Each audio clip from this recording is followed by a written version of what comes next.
नमस्कार, बहुत बहुत स्वागत है आपका इंडिया जंक्शन यूपी में। मैं हूं आपके साथ पीयूष मणि अवस्थी। जिन सहयोगियों के सहारे उत्तर प्रदेश में एनडीए ने अपनी मजबूती लोकसभा चुनाव में की थी, लेकिन कोई खास रिजल्ट न मिल पाने से अब एनडीए के इन्हीं घटक दलों का उत्तर प्रदेश के विधानसभा उपचुनाव में क्या हाल होने वाला है और एनडीए अपने सहयोगी दल यानी राष्ट्रीय जनता दल और निषाद पार्टी को किस हद तक सीमित रखती है। देखिए इंडिया जंक्शन की स्पेशल रिपोर्ट, सीटों के बंटवारे में असली खेल।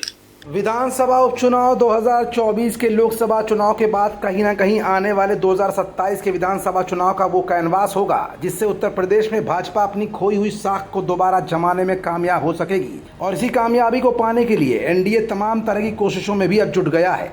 लेकिन जिन सहयोगियों के सहारे उत्तर प्रदेश में सत्ता की चाबी योगी आदित्यनाथ को हासिल हुई थी, इस विधानसभा उपचुनाव में उन्हीं सहयोगियों का क्या हाल एनडीए करने वाली है और कितनी सीटों पर एनडीए अपने सहयोगियों को सहमति देती है, ये कुछ ऐसे सवाल हैं जिसका जवाब बड़े बड़े राजनीतिक पंडित जानना चाहते हैं।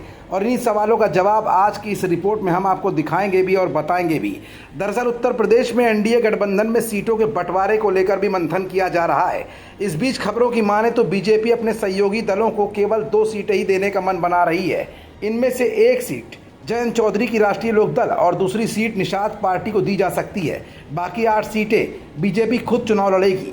यूपी की करहल, मिल्कीपुर, सीसामऊ, कुंदरकी और कटहरी 5 सीटों पर सपा का कब्जा था, जबकि गाजियाबाद, फूलपुर और खैर 3 सीटें बीजेपी के पास। मीरापुर सीट से राष्ट्रीय लोकदल और मंझवा सीट पर निषाद पार्टी का कब्जा हुआ करता था।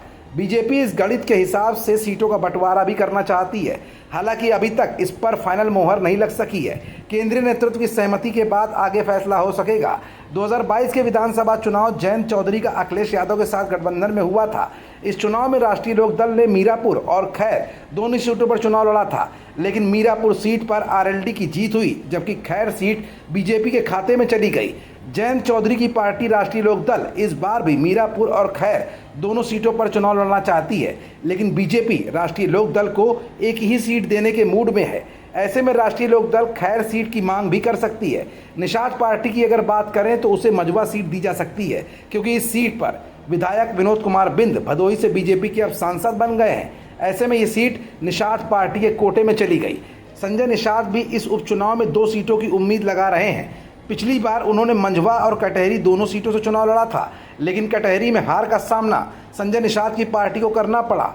इस बार बीजेपी कटहरी सीट पर कोई चांस लेने के मूड में नहीं दिख रही है, इसीलिए वो ये सीट अपने पास ही रख सकती है। हालांकि जिन सीटों पर संजय निषाद और जयंत चौधरी दावा ठोक रहे हैं, उसमें जयंत चौधरी की तो दावेदारी एनडीए में प्रबल है, लेकिन संजय निषाद की सीट को लेकर एनडीए में अभी भी संशय बना हुआ है। और अगर एनडीए संजय निषाद को उनकी मनचाही सीट नहीं देती है, तो उसके बाद सहयोगी दल निषाद पार्टी की तरफ से क्या एक्शन लिया जाएगा, ये भी अपने आप में एक बहुत बड़ा सवाल है।